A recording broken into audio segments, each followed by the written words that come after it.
Caregiving can sometimes feel like an impossible struggle. Caregivers may be torn between taking care of loved ones and trying to maintain balance in life. The good news is that it doesn't have to be that way. The Caring Generation with host Pamela D. Wilson is here to focus on the conversation of caring. You're not alone. In fact, you're in exactly the right place to share stories and learn tips and resources to help you and your loved ones. So now, please welcome the host of The Caring Generation, Pamela D. Wilson.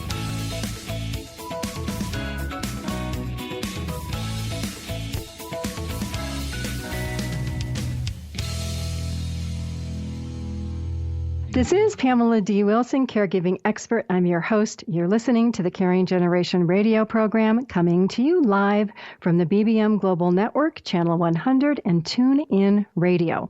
The Caring Generation focuses on conversations about health, well-being, caring for ourselves, loved ones. Our topic for this evening's show is why elderly parents refuse care and everything in between. We're going to tie this together with humor and laughter that are essential to being a caregiver.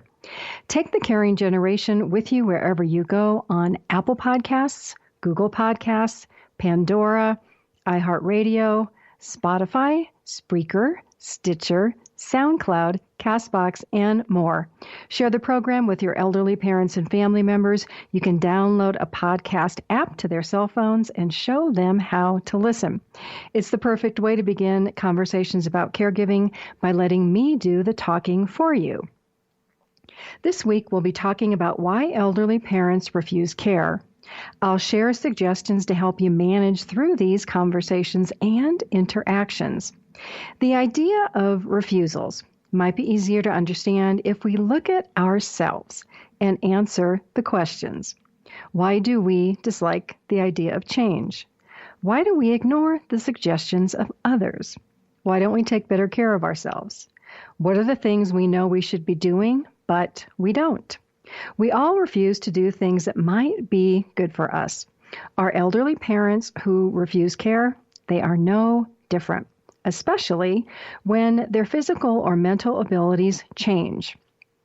Talking about mental abilities is another important subject for this evening, how to keep our minds sharp as we age.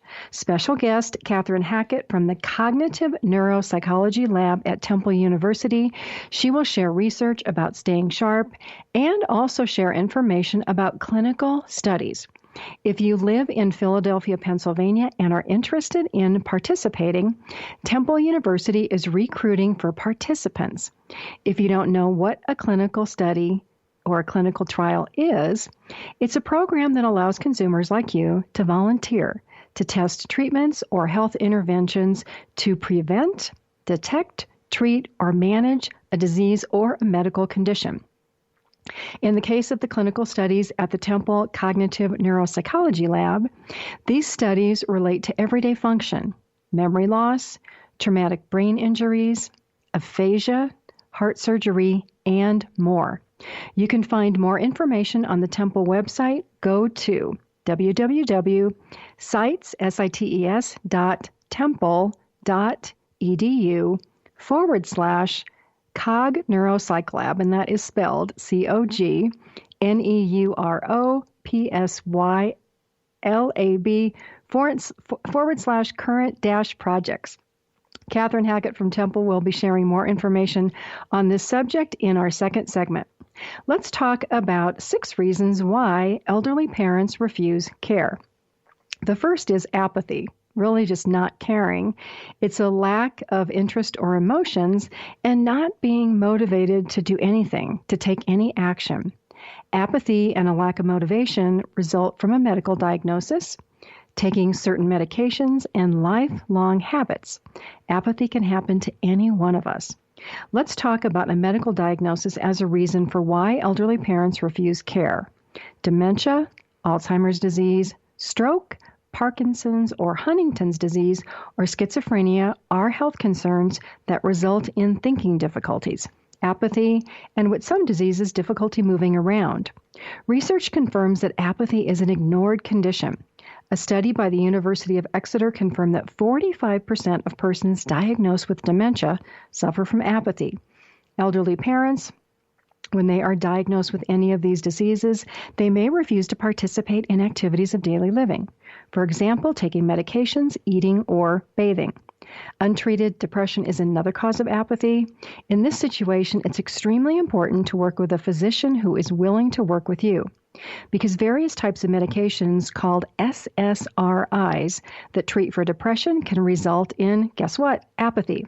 These are medications like sertraline, known as Zoloft, escitalopram, known as Lexapro, fluoxetine, known as Prozac, paroxetine, known as Paxil, amitriptyline, known as Elavil, and others. That was a tongue twister. The last thing we want as caregivers is to make an already apathetic situation worse. Be aware that medications to treat depression in elderly parents who refuse care, they can result in a worsening situation. You may notice apathetic symptoms like being unable to initiate activity, poor persistence, a lack of interest, and no emotions. If an elderly parent is taking any of these medications, closely monitor their behavior and mood. If any medication causes a change, report this to the doctor so that another medication can be reviewed. And more important about medications is on a past Caring Generation show. It's called Medication Issues in the Elderly. You can find it on my website. Other reasons for apathy are just lifelong habits. If a parent has had a pattern of blaming others for things that go wrong in life, mom or dad may feel helpless or hopeless. People with those types of habits, they rarely take action to change or improve a situation. Complaining is the activity of choice. Mood disorders like bipolar disorder or anxiety disorders like PTSD, panic attacks, obsessive-compulsive disorders, they can also result in a lack of energy, interest, and a list of other concerns like worry and difficulty concentrating. It's important to rule out medical causes for apathy and depression so that we as caregivers understand that our elderly parent is not being purposefully negative or uncooperative.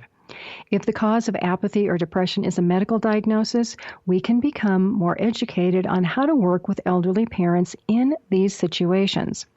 Doubt and uncertainty are other reasons why elderly parents refuse care. It's easy to say no when we are unconvinced of why we should do something that others view as positive. The second reason why elderly parents refuse care is a lack of motivation. Symptoms of poor motivation include being tired, exhausted, difficulty concentrating, and a lack of interest in things, people, or activities. A lack of motivation is closely tied to being apathetic. Exhausted caregivers can become apathetic.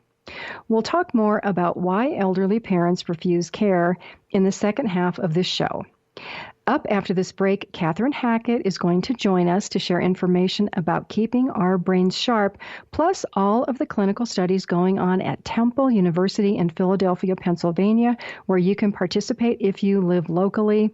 You can go onto their website. We'll share more information about how to get there. Katherine is a Georgetown University graduate with a major in psychology and a minor in mathematics. She's pursuing research in the field of Alzheimer's disease and neuropsychology. She works at the Cognitive Neuropsychology Lab at Temple University in the clinical psychology program, where she is completing her PhD that focuses on cognitive aging.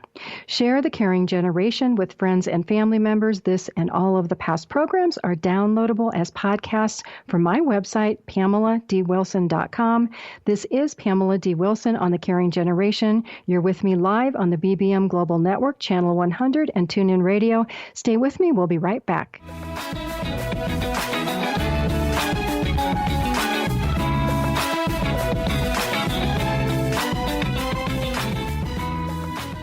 Dr. RC will share extraordinary resources and services that promote educational success, as well as making a difference in the lives of all social workers, as well as the lives of children, adolescents, and teens of today. She will have open discussions addressing many of the issues that we face about our youth and how being employed in the uniquely skilled profession of social work for over 18 years has taught invaluable lessons through her personal experiences. She will also provide real-life facts, examples, and personal stories that will confirm that why serving as a child advocate is extremely beneficial when addressing the needs of the whole child. Listen live Saturdays, 10 a.m. Eastern on the BBM Global Network and TuneIn Radio as Dr. RC will provide thought-provoking information that will empower, encourage, and strengthen students, families, and communities across our nation.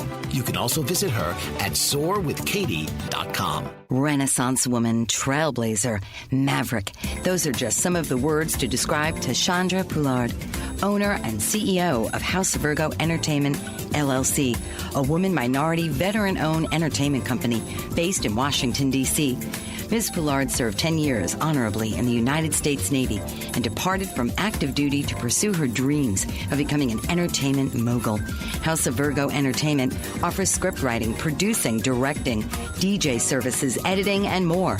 They cater to businesses, corporations, college students, working professionals, aspiring artists, and nonprofit organizations, and employ veterans of the armed forces.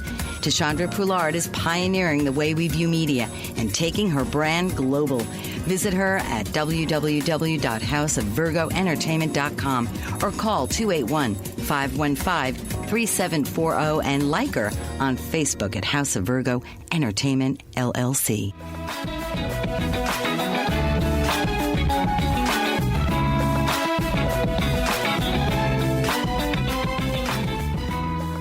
This is Pamela D. Wilson, caregiving expert. I'm your host. You're listening to The Caring Generation, coming to you live from the BBM Global Network, Channel 100, and TuneIn Radio. We're back with Katherine Hackett from the Cognitive Neuropsychology Lab at Temple University. Katherine, thanks for joining us. Thanks so much for having me, Pamela. So a lot of people are concerned about the diagnosis of Alzheimer's or dementia. Cognitive reserve is a protective measure against decline. What is it, and how do we develop cognitive reserve? Yeah, so cognitive reserve is a way of thinking of the resources that you have to engage in cognitive or brain activities, particularly when you're facing obstacles. So if we use the analogy of fuel for an engine, with the engine being like our brain, to help the engine perform at its best, you can build the gas reserve or add extra fuel, which corresponds to strengthening the health of a brain circuit like memory. You can also diversify the fuel sources, so run on solar energy or wind instead, which is similar to what we do when we recruit a different brain system like visual imagery to help remember someone's name. So the more cognitive reserve one has, the greater ability one has to overcome brain pathology. And this process is thought to occur through greater brain efficiency, greater capacity to perform, and a greater ability to compensate or improvise using additional brain regions. And Dr. Yakov Stern from Columbia University has contributed significantly to the definition and the research of cognitive reserve. And interestingly, the origination of this concept is tied to a study from the 1980s when researchers described a group of people who, at autopsy, had brain changes that were consistent with advanced Alzheimer's disease, but who actually had no apparent symptoms while they were alive. And so this was believed to be due to a large amount of cognitive reserve, which actually helped to offset that damage. And so a lot of things are associated with building cognitive reserve. So if we're thinking about social activities, because that's something that you mentioned might be of interest to your listeners, social activities may help to build cognitive reserve in several ways. Social interactions are complex activities, and so just like exercise, they strengthen your brain circuits and boost brain activity to help the brain maintain its connections. Social activities also build new types of resources like one's mood. When our mood is positive, we're clearer thinkers, and we also experience positive effects on the entire body, such as boosting the immune system. And finally, social activities can help diversify resources through practical support. For instance, our friends can help us do activities and remember things, like reminding us not to forget our medication before we eat, which can help individuals function independently for longer, which is ultimately key to delaying dementia. And so you also mentioned... a little bit of a mouthful. That's okay. That's okay. It makes sense to me. Obviously, the more we have social activities that support our brain, the more that we can continue to do. Research confirms that there are some lifestyle interventions that can modify risk factors for dementia. What does the research say about that? That's a really great question, and that really touches on a growing field of research that's aiming to clarify what factors reduce risk or delay the onset of dementia by targeting what are called modifiable risk factors, particularly before symptoms of cognitive decline first appear. So the important thing to note is that there's no silver bullet that can definitively prevent or reverse dementia. At this point, many of the completed studies are correlational and not causal, or they look at only one intervention at a time. However, there are studies including the 2015 FINGER study, which stands for the Finnish Geriatric Intervention Study to Prevent Cognitive Impairment and Disability. And this study has compared a combination of lifestyle interventions in at-risk older adults and they compared that group to a control group who actually received regular health advice. So this study found that the group who received a combination of nutritional guidance, exercise, cognitive training, social stimulation, and management of vascular risk factors saw improvements in overall cognition and specific cognitive domains as compared to that control group. And they saw beneficial effects on both general cognitive functioning and cognitive domains that are highly relevant for completing everyday activities, such as executive functioning and processing speed. So it's important that we continue to rigorously study these modifiable risk factors, determine what works best for who, and spread the word so that more people are informed to act earlier. And the main tenets of this approach are that it's multidimensional, personalized, and that we act early. And I think another modifiable factor is social network support. So talk about that and how that affects risk levels of being diagnosed with dementia or Alzheimer's. That's right. So we know that strong social networks help reduce risk for dementia.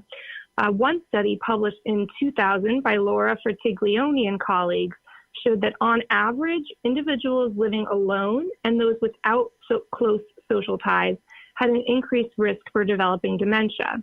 And compared with married people, single people and those living alone had about 2 times the risk. In general, they found that a poor social network increases risk for dementia by 60%. So what this means is that those people with social risk factors, such as those living alone, can seek to make up for this by beefing up their social activity in other ways, like more regular contact with friends or signing up for group activities or classes. So it's important to note that these studies are based on group statistics, which means that the results do not necessarily apply to every individual in the group. There may also be an interaction between personality variables like introversion and the benefits of social interaction. So taking a precision medicine approach, we might wonder if social interaction is most beneficial to people who are extroverts, whereas it might be taxing and ultimately resource depleting in those who are introverts. So this goes back to my point about personalization. It's also important to note that the mechanisms for the protective effects of social activity remain largely unknown and are likely multidimensional and dynamic. So we have biological components through boosting the immune system. We've got a mood component by reducing depression, a cognitive component through just increased brain stimulation, and then those practical components like medication reminders that I mentioned. And so improvement at each level likely interacts with the other levels. Perfect. Katherine, we are going to head out to a break. We'll continue our conversation with Katherine Hackett of the Cognitive Neuropsychology Lab at Temple University. After this break, I'm Pamela D. Wilson, your host. You're listening live on the BBM Global Network, Channel 100, and TuneIn Radio. This is The Caring Generation. We'll be right back.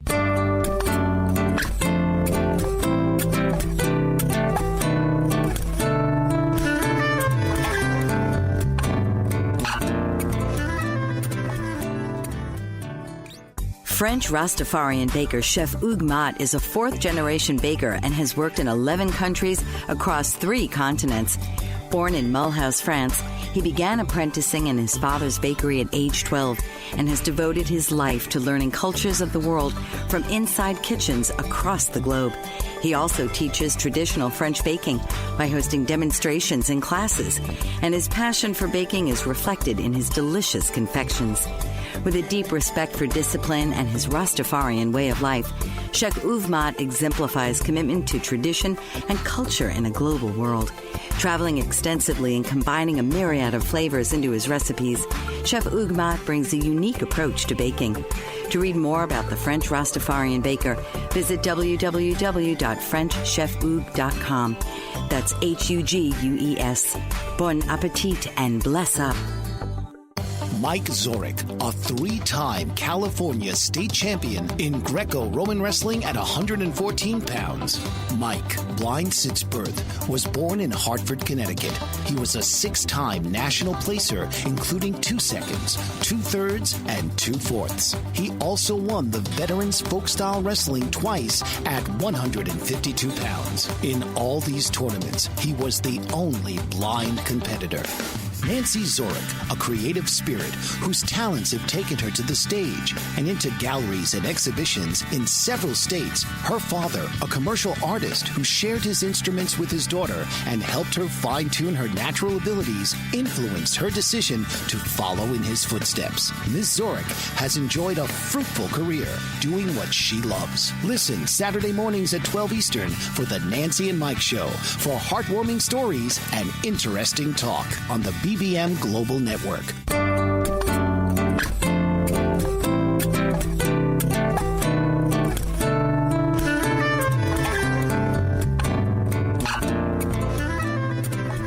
This is Pamela D. Wilson, caregiving expert. I'm your host. You're listening to the Caring Generation radio program for caregivers and aging adults, coming to you live from the BBM Global Network, Channel 100 and TuneIn Radio.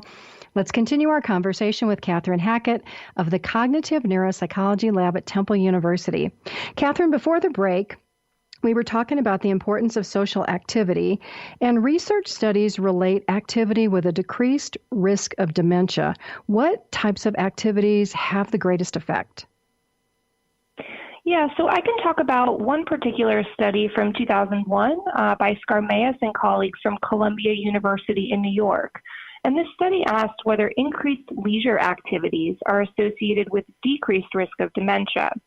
And this study followed about 1,700 individuals for 7 years. They measured baseline leisure activities, and they recorded who developed dementia at the end of the study period.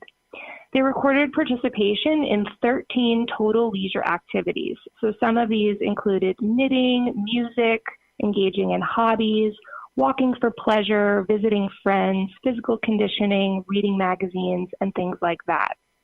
They found that people with high levels of leisure activity had 38% less risk of developing dementia, and this was even after controlling for other factors such as education, occupation, cognition, health limitations, depression, and other factors that reduce the risk for dementia. So among these important leisure activities, they found that readings, visiting friends and relatives, going to the movies or to the restaurant, and walking for pleasure were most strongly associated with reduced risk in this group of people. And importantly, they found a cumulative effect. So the more leisure activities someone engaged in, the better off they were. So this tells us that intellectual, physical, and social leisure activities were all significant in reducing risk for dementia. I do want to stress that this was an observational study, so we can't make claims about causality. People with better cognition may just be better able to do these activities in the first place, and this really points to the reason why we need more randomized controlled trials to really test causality. Well, and it also tells us that we should play and have a lot of fun in our life so that we have a decreased risk of dementia. So let's talk more about the research. So how can people who have dementia, because they're at different levels of what they can do, how can they remain mentally, physically, and socially active? Right. So once someone is diagnosed with dementia, we're no longer talking about dementia prevention or risk reduction in the ways that we've discussed thus far. So at that point, it really becomes about staying active to improve your quality of life, which is very important, and provide opportunities for meaningful interactions. And I think the major takeaway from research studies on these multimodal interventions for risk reduction, and some of this applies to people with dementia as well. So these major takeaways are, firstly, do what you can. So do as much as you can, but don't stress about the activities that are simply not possible for you to engage in. The second point is consult with your primary doctor so that activities or interventions can be tailored to your most pressing health needs. The third is that anyone can involve friends in your plans to exercise, improve your diet, whatever that intervention might be. Involving friends will help you increase socialization, which, as we discussed, has those protective effects. And it may also introduce some social pressure and accountability that can ultimately be motivating. And finally, this goes for everyone. Make what you do personal and do what you enjoy. Don't waste time with cognitive training exercises that you don't enjoy. So, for example, if you don't like Sudoku, don't do it. Do something that's challenging, but that you also like doing, whether that's learning a new language, playing music, reading a book, etc. And another question we're studying in our lab is related to the transfer of cognitive training at that prevention stage, at that risk reduction. So can we design activities and interventions that actually transfer from the training settings to real life? This is something that's very hard to do, but it's something that we're working on. So we've got a couple minutes left. I know that you are recruiting for a clinical study using smart prompting. And so talk about that briefly, and then talk about how people can contact you to participate in all of these clinical studies.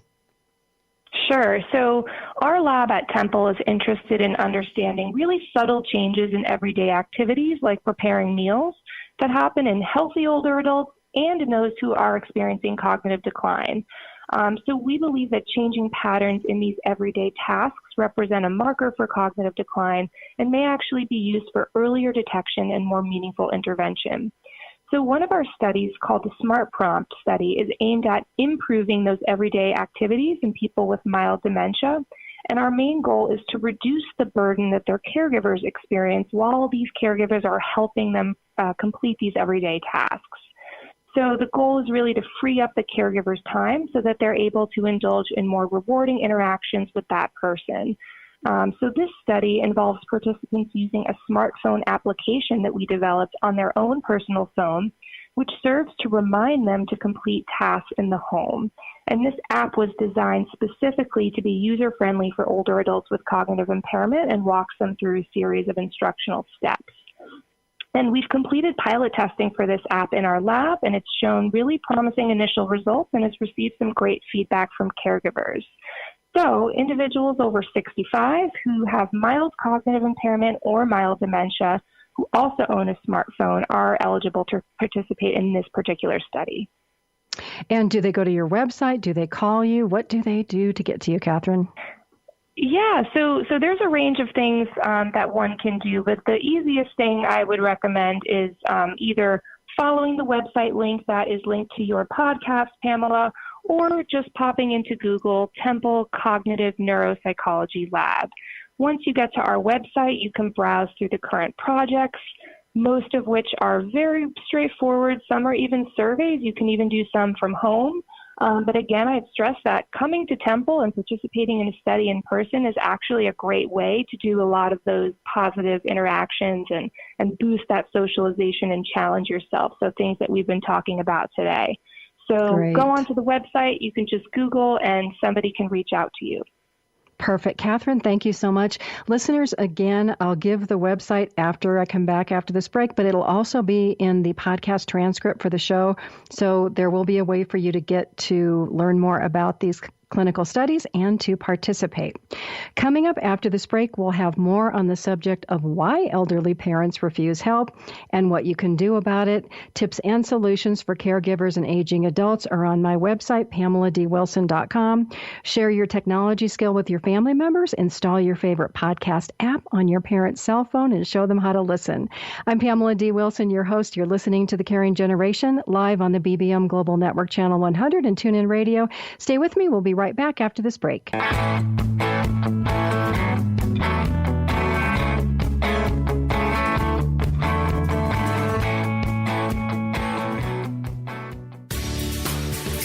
Tune into It's All About You with host Dr. Martha Latz, a lively weekly broadcast on BBM Global Network, one of the most empowering shows for time-starved, overscheduled multitaskers. The professional expertise of Dr. Latz is directly available live every Thursday at 1 p.m. to answer and address concerns about relationships, life transitions of career, meeting, dating, and committed relationships. It's All About You with Dr. Latz will expand your understanding of current concerns concerns across your relationships by broadening and expanding possible solutions in developing skills for mutually desired outcomes. Dr. Martha's expertise is as a licensed marriage and family therapist, life, transition coach, and all things to do with communication at work, home, and with friends. Check out her website at auniquetherapycenter.com. Baby boomers face many challenges, and sometimes you have to reinvent yourself in order to stay on top. Sharon Ball, nurse practitioner and Christian life and wellness coach, can help. Sharon has written a book called Reinventing Yourself Today, and it can help you through the pangs of changing the course of your life. Whether you are looking to stay on track with new goals, a sensible program to help you shed unwanted pounds, or a full kick-butt life reinvention, Sharon can work with you.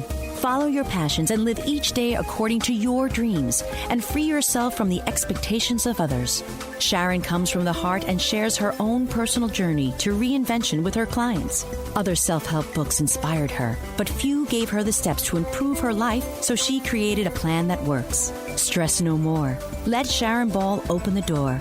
Sign up for a complimentary life reinvention consultation today at tinyurl.com/get started for free for more of what life has in store.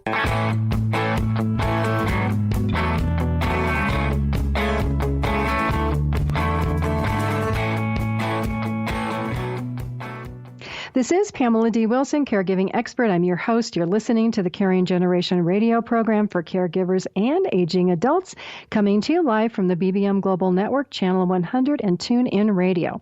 I want to give you the website for Temple University again. It is www.sites.temple.edu/CogNeuropsyLab/current-projects. This will be in the transcript for the show in case you missed it or weren't able to write it down. We're back to the subject of why elderly parents refuse care and what to do about it. Earlier, we were talking about a lack of motivation to change or improve a situation. I think many of us can empathize with that, although when we're the caregiver for an elderly parent, we just want to fix things. Male caregivers especially want to manage situations and fix problems. And the challenge is that with elderly parents who refuse care, fixing a lack of motivation, it can be more of a challenge than we ever imagined. As caregivers, we like to try logic. Sometimes logic works, sometimes it doesn't. We all have something that we should do, but why don't we? It's because the loss or the consequence has to be greater than our desire to do nothing.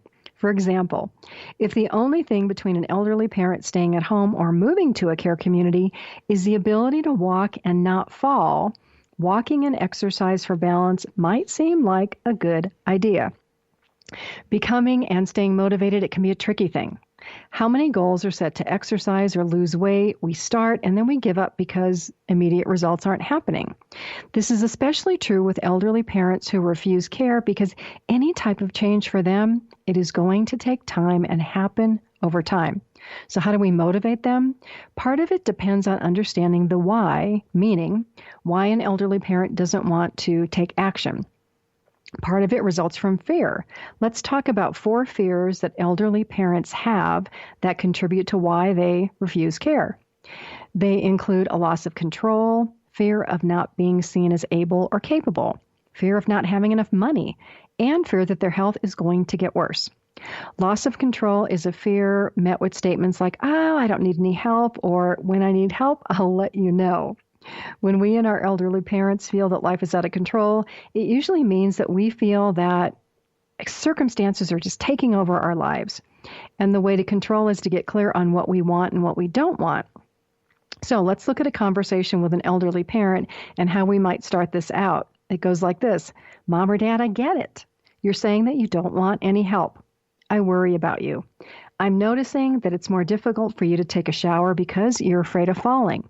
I know you want to stay here in the home. A fall could make that impossible." Then you press the pause button. You mentioned what your elderly parent wants, which is to stay at home.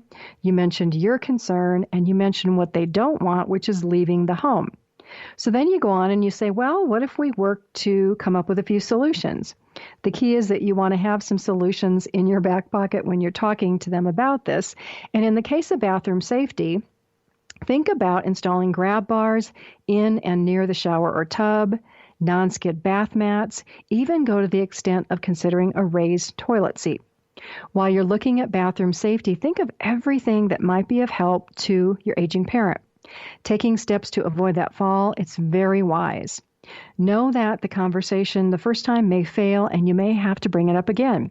Your elderly parent could also be worried about the cost of installing bathroom equipment, which can be another reason why elderly parents refuse care: money.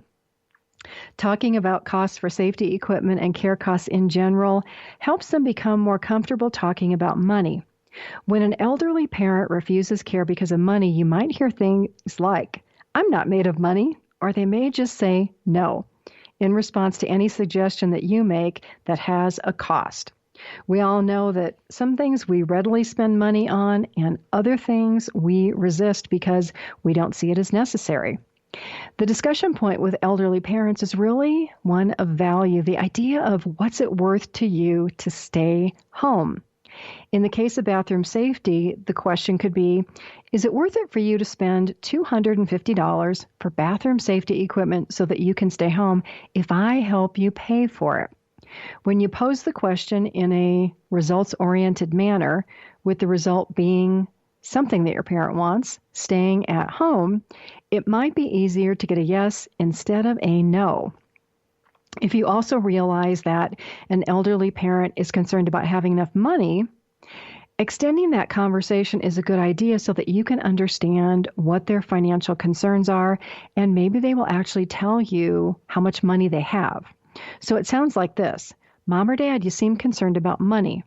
Why don't we investigate some costs? In-home care, a care community, if that ever becomes a need, I can help with this. The idea is that they tell you if they can pay for this or not. If they resist, they may not have enough money saved, or they may be embarrassed about not having saved enough money, which brings us to our next fear of elderly parents who refuse care.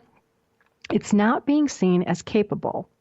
In this case, the fear of not having saved enough money to pay for care. How do we get over this hurdle when elderly parents may be afraid of sharing financial information with us, which is another fear? As adult children, it's up to us to make our elderly parents feel comfortable talking about money. The conversation goes like this: Mom or Dad, I get it. Talking about money might be uncomfortable. I'd like to make sure that we are aware of care costs and options for the care that you want before something happens. Are you okay if I do some research about costs, and then we can talk about what you want so that we don't have to worry about what if something happens? If you notice, all these suggestions with elderly parents aren't telling them, but more about asking permission to help. Examples like, are you okay with this? We can talk. I worry about you. I'm noticing this. I'd like to help. The goal is to ask questions so that elderly parents have an opportunity to respond and to participate. One of the fears about control is that children, we will take over the lives of our elderly parents, and they don't want that. Stay with me. We're going to continue our conversation after this break. Next week, the subjects include women's health care, how to get the right diagnosis for illnesses that may seem hard to diagnose, and by caregiver request, caring for my elderly mother is killing me. This is Pamela D. Wilson, caregiving expert. You can find more helpful information on my website, which is PamelaDWilson.com, my caregiving library, helpful videos, my online courses. You are listening to The Caring Generation live from the BBM Global Network, Channel 100 and TuneIn Radio. All of the podcasts are on my website at PamelaDWilson.com. Stay with me. We'll be right back after this break.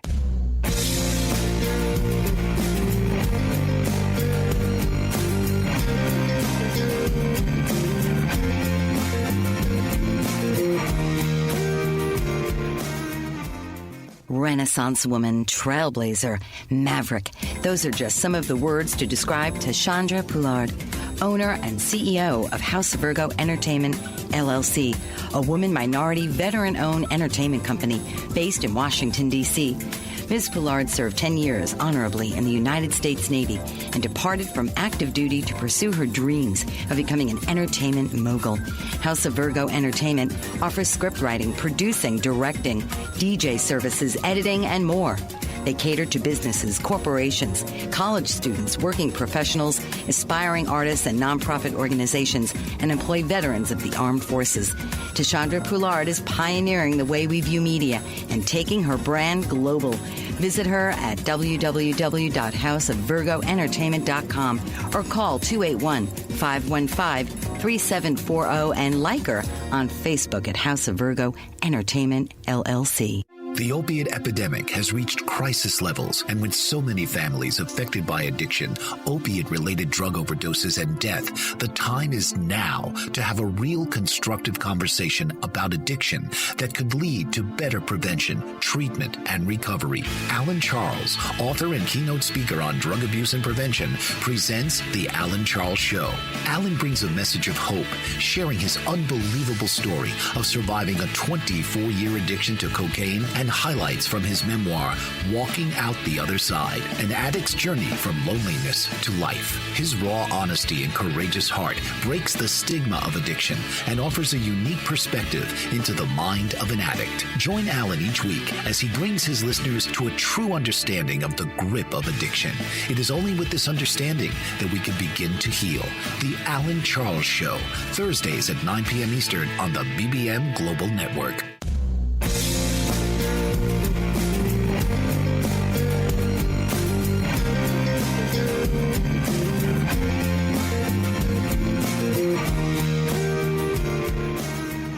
This is Pamela D. Wilson, caregiving expert. This is The Caring Generation, coming to you live from the BBM Global Network, Channel 100, and TuneIn Radio. Tips and information for caregivers and aging adults are on my website, PamelaDWilson.com, along with podcast replays of the Caring Generation shows. We're back to talk about why elderly parents refuse care. Fear of not being seen as capable and fear of worsening health are two very real concerns. Your elderly parents raised you. It's difficult today for them to accept that they may need help from you. And as many of you know, your parents might see you as that 10 or 12-year-old child that they raised. Establishing trust with your elderly parent that you want to help and will be there for them is important. Along these lines, many elderly parents don't want to be a burden to adult children. When talking about accepting help, you can say things like, I understand that accepting help may be difficult for you since you were the one that ran the household.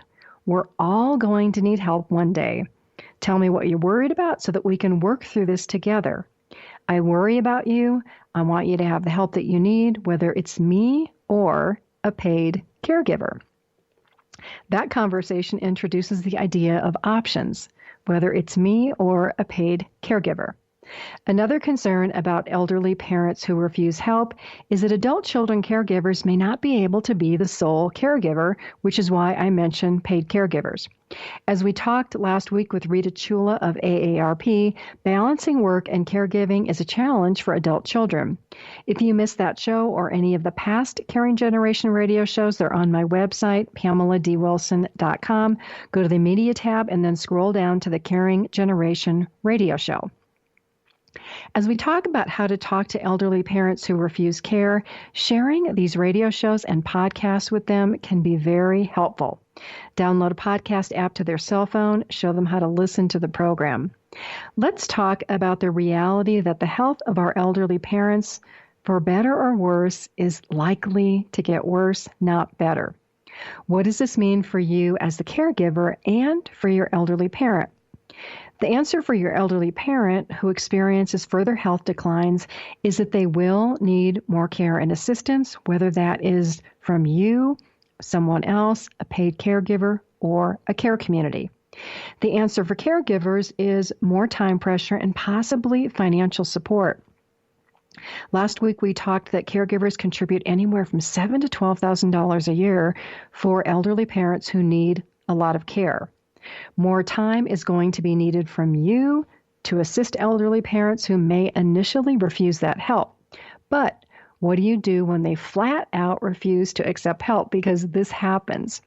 You, as the caregiver, you've probably tried everything. You've brought up concerns in as many ways as possible, and still they say no. You're losing sleep at night. You are worried. What do you do? You can talk to other family members to see if they will try to talk about care and costs with your parents. Maybe a different person, a different approach is exactly what's needed.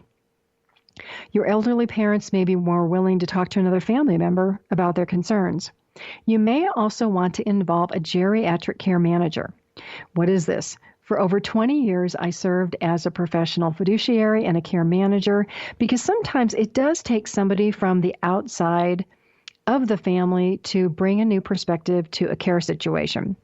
While you may have to be the one who pays to involve a care managers can talk to your parents objectively about costs, not in a threatening manner, but in an informative manner so that they understand what in-home care costs, what care communities costs. This can give you peace of mind and can help you sleep at night. If you try that and it still doesn't work, then it may just be time to accept that your elderly parents want to be in control. The reality is that everybody can make choices, even bad choices, and that includes our parents. Accepting the decision of elderly parents to refuse care, though, it can be emotionally distressing. There's always this thought in the back of our heads that we might have to step in when some type of disaster happens. And you're right to a degree. But before thinking this, let your elderly parent know that you have tried to help. You can say something like, just so we know, what do you want if X happens, meaning a disaster? Because it's clear that you don't want my help right now. Your elderly parent may respond with something like, oh, that's never going to happen to me. What are you thinking? They may be in denial about future events because today everything is okay. At this point, you may be swearing, saying that you will never be like your elderly parent. What steps are you taking today to make sure that your later years in life will be different? Look at your life today. What can you learn from this experience with elderly parents who refuse care? If you're healthy, do you spend time with healthy friends? Engage in physical activity and healthy nutrition. If you smoke, are you considering quitting? If you need a reason why as motivation to quit smoking, check out the Caring Generation podcast called Tired of Being a Caregiver. On that show, there is an informative interview with Dr. Brooks Cash about smoking and digestive problems that might surprise you. How does this conversation make you feel? Open to information or resistant? I ask this because I purposely put you in the place of your elderly parents when you start asking these types of questions. Placing ourselves in the life situations of our elderly parents, it can be challenging if we don't have a lot of empathy or compassion or a desire to understand their thinking and their perspective. It's only with empathy, compassion, patience, that we can become successful in learning why our elderly parents do refuse care. Not talking about care situations won't avoid the inevitable. For us or our elderly parents, it's better to talk about these things before we have problems. Creating solutions with the help of our elderly parents is better, but sometimes not just possible. Next week, we'll be talking about women's health care, physician bias, getting the right diagnosis, and caring for my elderly mother is killing me. After this break, we'll have some final tips to working with elderly parents who refuse care. Helpful information for caregivers and aging adults is on my website at PamelaDWilson.com, my caregiving library of articles, videos, my blog, online courses, and podcasts from the Caring Generation radio show. I'm Pamela D. Wilson, your host. You're listening to The Caring Generation, live from the BBM Global Network, Channel 100, and TuneIn Radio. Stay with me. We'll be right back after this break.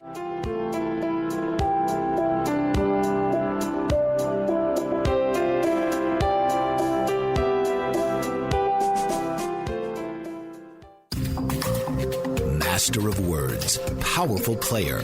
What life-changing words can Dr. Janet Smith Warfield pull out of her magical toolbox that just might mysteriously open a door you never knew was there? A door to free yourself from fear forever. transform your rage into right action, release your guilt, position you into a life of freedom, purpose, passion, power, and peace. All quite suddenly, unexpectedly, and almost miraculously with no effort on your part. Join Dr. Janet every Monday at noon Eastern on Dancing with Words, Dancing with Wisdom on the BBM Global Network as she and her guests show you how words map our experiences, immersing you in a sound bath that relaxes your muscles, opens your mind, and supports you in co-creating your extraordinary life. Animal lover, author, artist, and public speaker, Patricia Daly-Lipe is a Renaissance woman in her own right.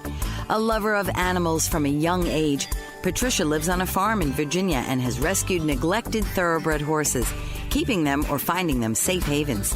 She is also a published author, and her books document real-life experiences that she shares in her passionate stories, taking the reader around the world in a colorful kaleidoscope of life. An accomplished artist, Patricia Daly-Lipe's oil paintings feature animals, portraits, stills, nature, and abstract, and she allows the brush to paint the image in an organic, natural way. A public speaker, Patricia is motivated to continually wonder about life and advocates for all of us to do the same and document our own unique history.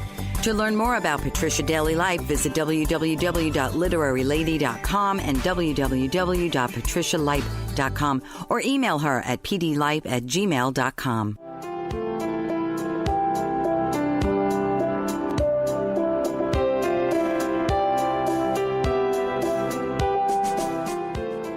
This is Pamela D. Wilson, caregiving expert. I'm your host. This is the Caring Generation radio program for caregivers and aging adults, live on the BBM Global Network, Channel 100, and TuneIn Radio. Helpful information is on my website at PamelaDWilson.com. Let's continue our conversation about why elderly parents refuse help. When they deny care or refuse help, we want to examine our intentions and our thoughts and our motivations. What's in it for us, the caregiver, if our elderly parents do what we think they should do? Can we remain objective and look at the facts of the situation instead of what we think has to happen? For example, when my dad was living, he wanted to stay in the family home. My sister, who was the main caregiver, wanted my dad to move to an apartment near her home for the sake of convenience.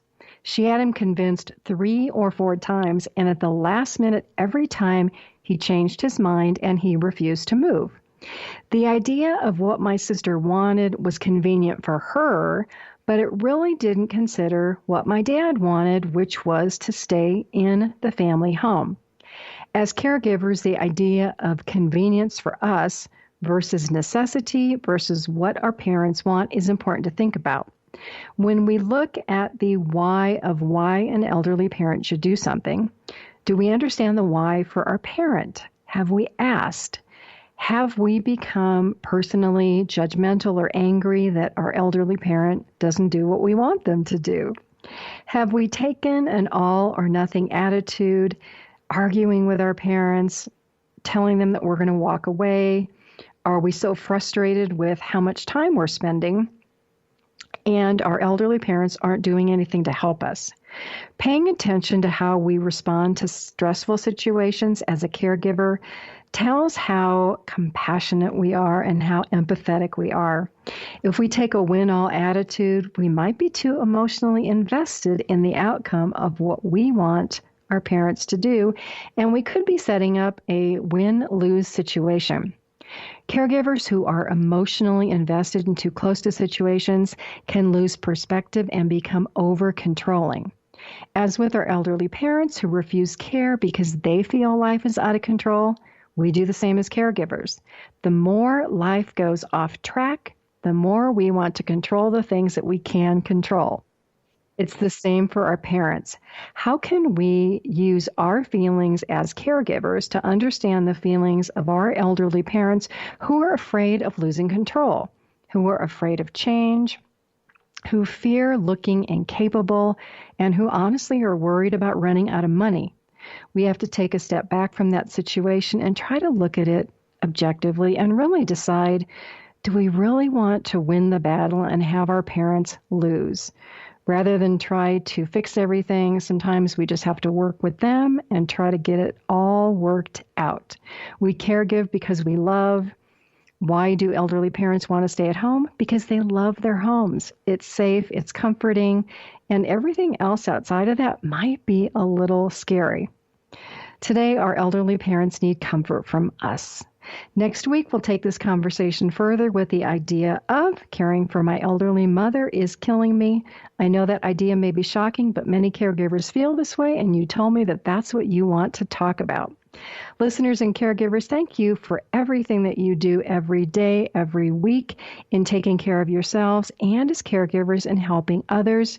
Share the caring generation with your family and your workplace so that we can make caregiving something we talk about. Helpful information for caregivers and aging adults is on my website, PamelaDWilson.com, where you can listen to podcasts of this and all of the past Caring Generation radio shows. You can send me show suggestions by clicking on the Contact Me button. Thanks for joining me on the Caring Generation radio program for caregivers and aging adults, coming to you live from the BBM Global Network, Channel 100 and TuneIn Radio. I look forward to being with you again next Wednesday evening. Please invite your family, your friends to join us. You're listening to the Caring Generation live from the BBM Global Network, Channel 100 and TuneIn Radio.